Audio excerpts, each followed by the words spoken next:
చెప్పిన వాళ్ళు ఆ పని ఎవరు చేసి చూపించారు. మోడీ గారిని పీక కోస్తాము, అది కరెంటు వాటర్ బంద్ చేసినందుకు రక్త జలాలు పారుతాయి, అవి పారుతాయని పెద్ద బెదిరిస్తున్నారు. వాళ్ళు బెదిరించిన వాళ్ళు ఎదవనా కొడుకులు, వాళ్ళు మగోడైతే ముందుకొచ్చి ఎదుర్కోవాలి, మన ముందుకొచ్చి ఎదుర్కోవాలి మెయిన్. ఇప్పుడు ఇంకా రెచ్చగొడుతున్నారు.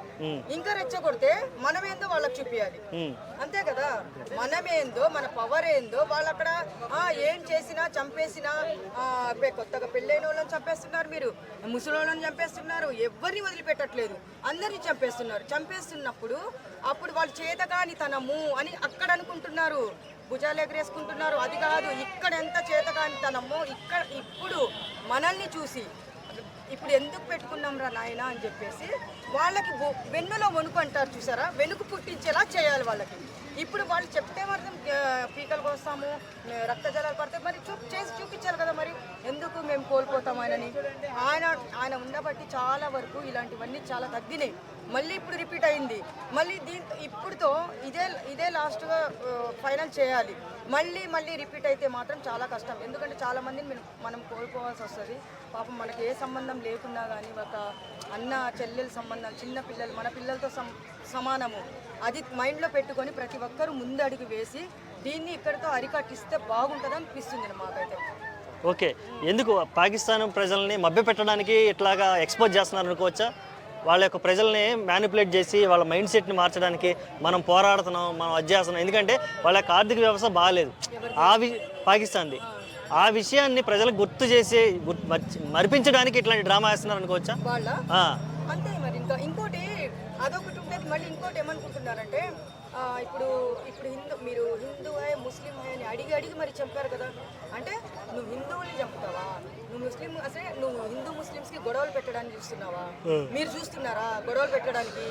అది గొడవలు పెట్టడానికి వీళ్ళు అక్కడ చంపేస్తే ఇక్కడ మనం కొట్టుకొని సావాలి కదా. అది ఒక శాడిజం వాళ్ళది.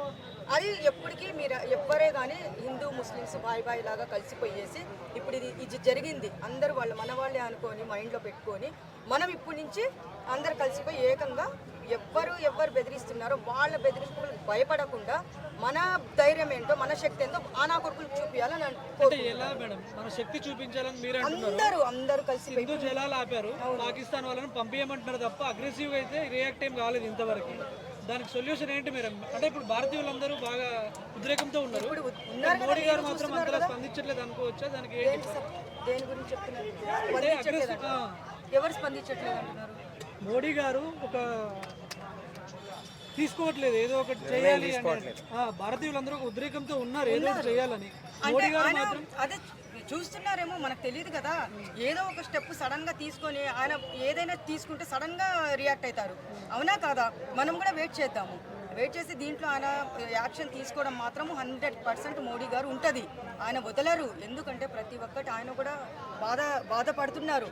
ఇట్లా జరిగిందని బాధపడుతున్నారు. ఆయన నిర్ణయం తీసుకోవట్లేదని మీరేం బాధపడాల్సిన అవసరం లేదు. సడన్గా ఆయన తీసుకొని ఆ రివెంజ్ ఏంది, మనమేంది, మన వాళ్ళు ఏందని ఆయన కూడా చూపించడం జరుగుతుంది. కొంచెం వెయిట్ చేస్తే మనకు కూడా తెలుస్తుంది.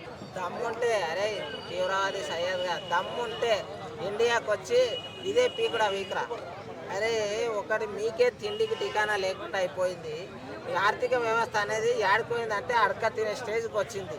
మీ దేశాన్ని మీరు పరిష్కరించుకోనకుండా, మీ దేశాన్ని మీరు డెవలప్ చేసుకునకుండా మంది మీద ఏడుస్తారేంద్ర?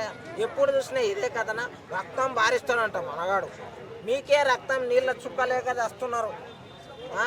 ఎప్పుడైతే మారుతారు మీరు? ఎప్పుడు ఇదేనా? చూస్తారా? చూసుకుందాం. నిన్న మొన్న ఏమైంది చూసారు కదా, నీళ్ళని ఆపుతాం, బరాబర్ ఆపుతాం. సింధు నది నీళ్లు మావి, అర్థమైందా? మాకెళ్ళి పోతాయి, మా నీళ్లు మేమే తీసుకుంటాం, అర్థమైందా? మీకు ఒక చుక్క కూడా ఏడవా మేము పీక్కుంటారు. ఓకే, యాక్చువల్గా మనం సింధు జలాలు ఆపేసిన తర్వాత అసలుకి వాళ్ళు ఇంకా రెచ్చిపోతున్నారు.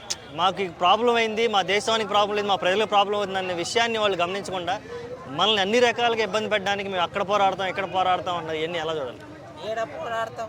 నీవు పోరాటం చేయడానికి అసలు ఏమున్నది? నీకు అసలు అర్హత లేదు. అసలు పోరాటం చేయడానికి అర్హత ఏమున్నది? వేరే దేశంలోకి వచ్చి ఒక దేశంలోకి వచ్చి నీకు కావాల్సినప్పుడు ఏమన్నా అడుక్కో, పర్లేదు. ఇండియా మంచిగా చూస్తుంది కాబట్టి ఏదైనా దానం చేసే గుణం ఉన్నది, మానవత్వం ఉంది కాబట్టి ఇండియా ఇప్పటి వరకు ఇంత మంచిగా ఉన్నది. ఆ మానవత్వంతో ఏదో ఒకటి చేస్తాం. కాకపోతే నువ్వు ఏమని పోరాడతావు? మేము పోయి వాళ్ళని చంపితే మా నీళ్ళు బంద్ చేసిన అని అంటావా? మీ నీళ్ళు ఎక్కడ అవి? మా నీళ్ళని మేము బాధ్యతతో బంద్ చేసుకుంటాం. నేనేమన్నా పోనీ అని దానం చేసినాం బతకని అని చెప్పేసి ఇప్పుడు మేము బరాబర్ బంద్ చేస్తాం. ఇప్పుడు చైనా పరిస్థితి ఏందంటావు? చైనా అసలుకి దాని స్టాండ్ ఏంటి, సైలెంట్గా ఉంది, అదేమన్నా వ్యూహం రచిస్తుందంటావా? ఒకటి చెప్తున్నా, సైలెంట్గా ఉండేటోళ్ళని ఎప్పుడు నమ్మొద్దు. ఎప్పుడు ఏడ పట్టుకున్న కాటేసేది తెలియదు. ఒకటి మాత్రం చెప్తున్నా, సైలెంట్గా ఉన్నోళ్ళు మీ స్నేహితులు ఉన్నా కానీ మీ ఇళ్ళల్లో ఉన్నా కానీ అటువంటి వాళ్ళకి ఎక్కువ పని చెప్పుర్రి. ఎందుకంటే లేదంటే మాత్రం అటువంటి వాళ్ళని పట్టించుకునకుంటుంటే ఎప్పుడో నీ వెనక్కి నిన్నే నూకేస్తారు. వాళ్ళు ఏంటంటే ఇప్పుడు వాళ్ళ దగ్గర ఆర్థిక పాకిస్తాన్ దగ్గర ఏమీ లేకుండా అంతగానం ఎగిరి వార్నింగ్లు ఇస్తున్నారు అంటే వెనక ఒకటి ఉంటుంది బరాబర్. అటువంటి శక్తులు ఉంటాయి బరాబర్. అటువంటి శక్తులు ఉన్నందుకే వీళ్ళు ఎగురులాడుతున్నారు. ఓకే, గతంలో చేసిన సర్జికల్ స్ట్రైక్ లాంటి ఒక యుద్ధం కోరుకుంటున్నావా, లేదంటే ఇంకా అన్ని నేవీ, ఎయిర్ ఫోర్స్, మిలిటరీ మొత్తం 3 అటాక్ చేయాలని ఏది కోరుకుంటున్నావు? 3 అటాక్ చేయాలి. 3 అటాక్ చేస్తేనే ఒక్కసారి పవర్ అనేది చూపిస్తేనే వాళ్ళు మారుతారు. ఎన్ని రోజులు ఎన్ని చేసినా కానీ నేనేమన్నా మారిండ్రు అని అనుకున్నాం కానీ ఇంకా మారలే. ఏమిటి ఇది? ఎందుకు ఇదంతా? ఏం సాధిద్దామని? ఏం వస్తుంది మీకు అసలు? ఇప్పటికైనా మారండి రే. మారకపోతే మాత్రం కలాస్ మ్యాప్లో లేకుండానే చేస్తాం. ఓకే, ఇప్పుడు ఈ యుద్ధం ఇలా కాకుండా ఫ్యూచర్లో మళ్ళీ ఎవరు మన వైపు చూడకూడదు, ఇట్లాంటి డెసిషన్ తీసుకోకూడదు, అసలు నోరెత్తి మాట్లాడకూడదు, ఈ టెర్రరిజం కూడా అంతం అయిపోవాలంటే నువ్వేం కోరుకుంటున్నావు, ఏం సలహా ఇస్తావు? మెయిన్ ఇంపార్టెంట్ టెర్రరిస్టులను మొత్తం అంతం చేసి పడేయాలి. అంతం చేస్తేనే ఏ దేశమైన ప్రపంచంలో ప్రతి దేశం మంచిగా ఉంటుంది నాకు తెలిసినంత వరకు. టెర్రరిస్టులు అనేటోళ్ళు ఒక దేశానికి ఆర్మీ లాగా కానే కాదు, ఏంటంటే ఒక మత ఉచ్చుల వడి ఉంటారు వాళ్ళు అంతే.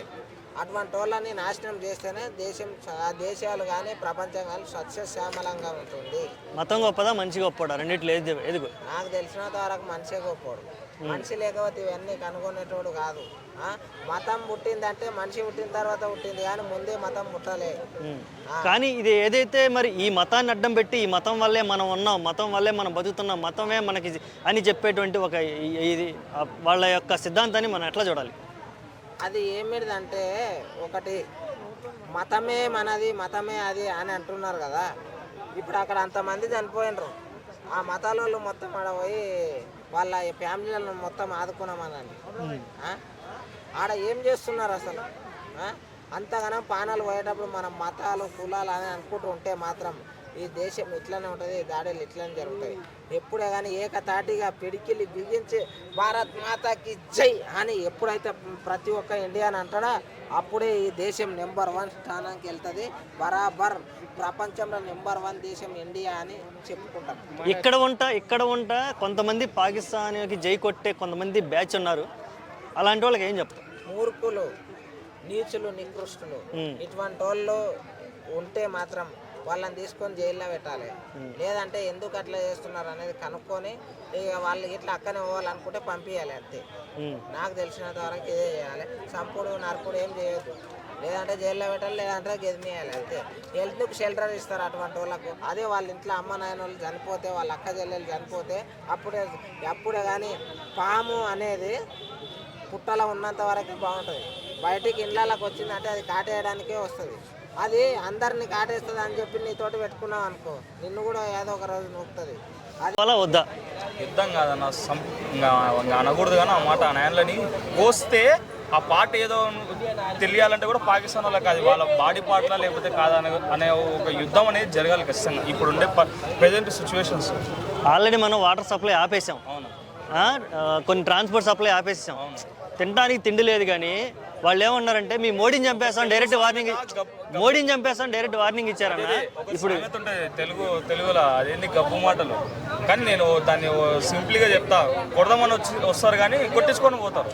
అది వాళ్ళ గుంటదాకా శాస్త్రాలు. ఎందుకంటే ఇప్పుడు ఎప్పుడైతే వాటర్ ఆపినామంటే దానికి యాక్ట్ ఆఫ్ వార్గా వాళ్ళు ప్రకటించుకున్నారు. అది వార్గా. దాని తర్వాత డైరెక్ట్గా అదేది వాటర్ను ఆపేసినందుకు మోడీ గారి ప్రాణాన్ని తీస్తాము, రక్తాలుగా జలపాతం మేము సృష్టిస్తాము, అవి ఇవన్నీ మాటలు. ఇప్పుడు గతంలో చూసుకుంటే కూడా వాళ్ళ చీఫ్ మిలిటరీ మాట్లాడినాక కరెక్ట్గా 4-5 డేస్కి ఇది పహల్గామ్ అటాక్ జరగడం చూసినాం. ఇవన్నీ వాళ్ళు ఉద్రిక్తత రేపి ఏం చేయాలి అంటే వాళ్ళకంటూ వాళ్ళ కంట్రీకంటూ ఒక పేరు సంపాదించుకోవాలనేసి మన ఇండియాకి మన యుఎస్ఏ వాళ్ళు